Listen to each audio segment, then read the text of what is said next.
ஆண்டவரும் இரட்சகருமாக இயேசு கிறிஸ்துவின் இனிய நாமத்தில் உங்கள் யாவருக்கும் அன்பின் வார்த்தைகளை தெரிவித்துக் கொள்கிறேன். அருமையான தேவப்பிள்ளைகளே, புதிய நாள், புதிய நம்பிக்கை, new day new hope daily devotion மூலமாய் இந்த பரிசுத்தமான ஓய்வு நாளில் சந்திப்பதில் மிகுந்த மகிழ்ச்சி அடைகிறேன். ஹல்லேலூயா. ஒவ்வொரு ஓய்வு நாளில் ஆண்டவர் அநேக ஆலோசனைகளை நமக்கு கொடுக்கிறார். நான் விசுவாசிக்கிறேன், அந்த படி நீங்கள் செய்வீங்க, கடைப்பிடிப்பீங்க என்று. ஆமேன். இன்றைக்கு கூட கர்த்தர் கொடுக்கிற ஆலோசனை என்ன?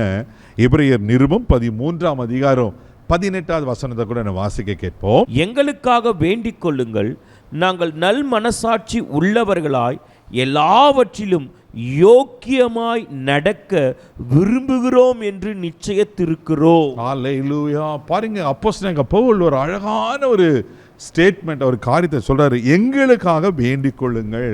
அவருடைய விண்ணப்பம் எப்படி இருக்கு பாருங்க. எனக்கு வயிற்று வலி நல்லா ஆகணும், எனக்கு தலைவலி நல்லா ஆகணும், அது போலலாம் இல்லை.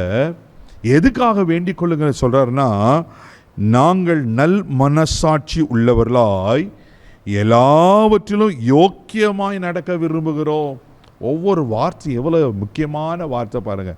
நல் மனசாட்சி உள்ளவர்களாய் யோக்கியமாய் நடக்க. யாருக்கு நல் மனசாட்சி இருக்கோ அங்கே யோக்கியமாய் அப்படின்னா சரியாய், அப்படின்னா நேர்மையாய், அப்படின்னா பரிசுத்தமாய், அப்படின்னா நல்ல பாதையில் நடக்கிறவர்களாய் காணப்படுவாங்க. இன்றைக்கி அந்த நல் மனசாட்சி இல்லாதனால தான், மனசாட்சி கெட்டு போகிறதுனால தான் யோக்கியமாக இல்லாமல் அயோக்கியமாக நடக்கிறோம். அல்லேலூயா. தேவப்பிள்ளையில் இன்றைக்கி உலகம் அப்படித்தானே இருக்குது. பாருங்கள், அப்போஸ்தலன் பவுல் எதுக்காக வேண்டிக் கொள்கிறாரு? நாங்கள் நல் மனசாட்சி இருக்கணும். தேவப்பிள்ளையே, இந்த ஓய்வு நாளில் கொஞ்சம் யோசித்து பாருங்கள், உங்கள் மனசாட்சி எப்படி இருக்குது? துர்மனசாட்சி இருக்கா? நல் மனசாட்சி இருக்கா? உங்கள் மனசாட்சி உங்களை குற்றம் சாட்டுகிறதா? நீ பாவி அப்படின்னு சொல்லுகிறதா? இல்லை உங்கள் மனசாட்சி நீ தேவனுக்கு முன்பாக உத்தமமாக இருக்கிறன்னு சொல்லுகிறதா? நான் யாரை குறை பேச வரல, இன்னைக்கு ஆவியான கொடுக்கிற வார்த்தைகளோடு பேசி கொண்டிருக்கிறேன்.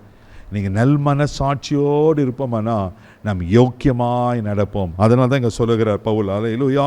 யோக்கியமாய் நடக்க விரும்புகிறேன் என்று நிச்சயத்திருக்கிறேன். அவருக்கு ஒரு ஆசை.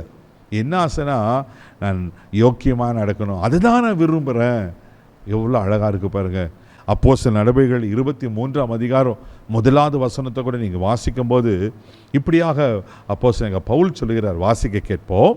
பவுல் ஆலோசனை சங்கத்தாரை உற்று பார்த்து, சகோதரரே, இந்நாள் வரைக்கும் எல்லா விஷயங்களிலும் நான் நல் மனசாட்சியோடு தேவனுக்கு முன்பாக நடந்து வந்தேன் என்று சொன்னேன். எவ்வளோ பெரிய போல்டு ஸ்டேட்மெண்ட் பாருங்க.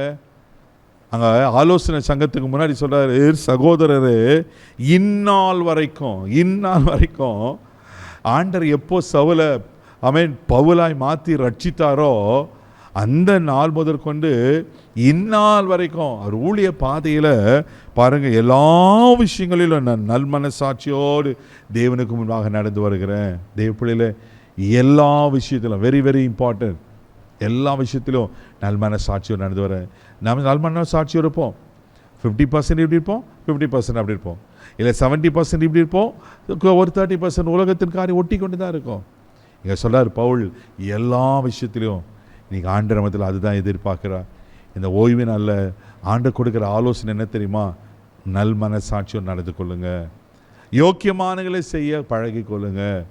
அப்போ தான் நம்ம ஆசீர்வாதம் போம். 1 தீமோத்தேயுவின் புஸ்தகம் 1ஆம் அதிகாரம் 19வது வசனத்தை வாசிக்கும் போது இப்படியா சொல்லப்பட்டிருக்கு. வாசிக்க கேட்போம்.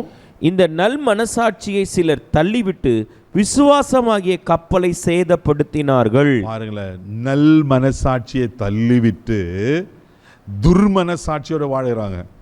அப்படி துர்மனசாட்சியோட வாழறதுனால விசுவாசமாகிய கப்பலை சேதப்படுத்துறாங்க. விசுவாசத்தை விட்டுடுறாங்க. ஆமென். அப்படின்னா ஆண்டவரை மறந்துட்டு தான், ஆண்டவரை விட்டு தான் அர்த்தம். அது தேவப்பிள்ளையில இன்னைக்கு நீங்களாம் நான் ஜாக்கிரதையாக இருக்கணும். நல் மனசாட்சியோடு யோக்கியமாய் நடந்து ஆமென் ஆமென் நாம் விசுவாசத்தில் நிற்கும்போது நிச்சயமாய் ஆண்டவர் வரும்போது ஒரு நொடி பொழுதில் மறுரூபமாக்கப்படும். அவரோடு 1000 வருஷம் வாழ்வோம். அதுக்கு தானே ஊழியம், அதுக்கு தானே ஆண்டவர் வர நம்ம காத்திருக்கிறோம். அதுக்கு நம்ம ஆயத்தப்படுத்தணும் இல்லவா? இன்றைக்கி நாம் ஆயத்தமாகவும் கண்களை மூடி ஜெபிக்கலாம். அன்பு தகப்பனே, உமக்கு நன்றி சொல்லி உம்மை துதிக்கிறோம், ஸ்தோத்திரப்பா. ஆண்டவரே, நல் மனசாட்சியுள்ள வாழ்க்கை வாழ, யோக்கியமான ஒரு வாழ்க்கை வாழ எங்களுக்கு கிருபை பாராட்டுங்கப்பா. உங்கள் பாதையில் நடக்க உதவிச்சிங்க. ஆண்டவரே, உமக்கு ஸ்தோத்திரம். நன்றி அப்பா, நீர் கொடுத்த நல்ல ஆலோசனைக்கு ஸ்தோத்திரம். இதை நாங்கள் கடைப்பிடிக்க உதவி செய்யும் ஆண்டவரே. எங்கள் விசுவாசத்தை ஒரு நாள் விட்டு விலகாதபடி காத்துக்கொள்ளும். கிருபை கோப்ப கொடு இயேசுவின் மூலம் ஜெபம் கேளும் பிதாவே, ஆமென். உங்கள் நல்மனசாட்சியை காத்துக்கொள்ளுங்க. கர்த்தர் உங்களை ஆசீர்வதிப்பார். God bless you.